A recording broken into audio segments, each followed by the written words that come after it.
Assalamualaikum warahmatullahi wabarakatuh. Okay, good morning, good day to all of you. I hope you are doing well at home.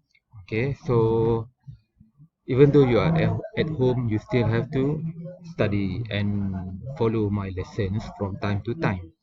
Okay, so for today, I want you to turn to page 10 of your textbook. Okay, we are going to do some vocabulary exercises. So on page 10, there are three parts of exercise that you have to do. Let's take a look at the first one. Part A, match the verbs with the nouns to make phrases.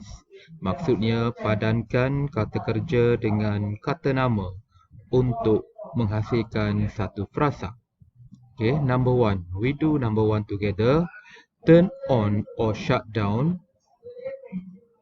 Okay, turn on or shut down a computer or a laptop. So you match number one to E. Okay, number one E. And please do the rest of the questions. Next one, part B. Read the sentences and complete with the verbs in the box. Baca ayat di bawah dan lengkapkan dengan kata kerja di dalam kotak. We do number one together. If you want to move the paragraph further down, first you must select it, then cut it and paste, paste, P-A-S-T-E, paste it at the end of your documents. Okay, cut and paste. Okay, please answer questions 2 to 5. Okay, next one, part C. For part C, you need to read the sentences below. There are 7 sentences and match the phrases in bold with the definitions A to G. Baca ayat-ayat di bawah dan padankan frasa yang berhuruf tebal dengan definisi, dengan maksudnya dari pilihan A hingga G. Okay, number 1. Hello, is James there?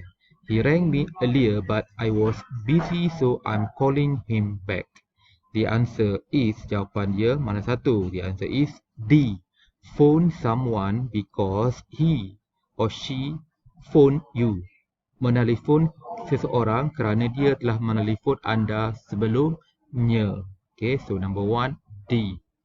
Okay, please answer the rest of the questions and make sure you do this in your exercise book. I'm going to check your answers when you return to school on the 4th of April. Okay, selamat berpuasa. Assalamualaikum warahmatullahi wabarakatuh.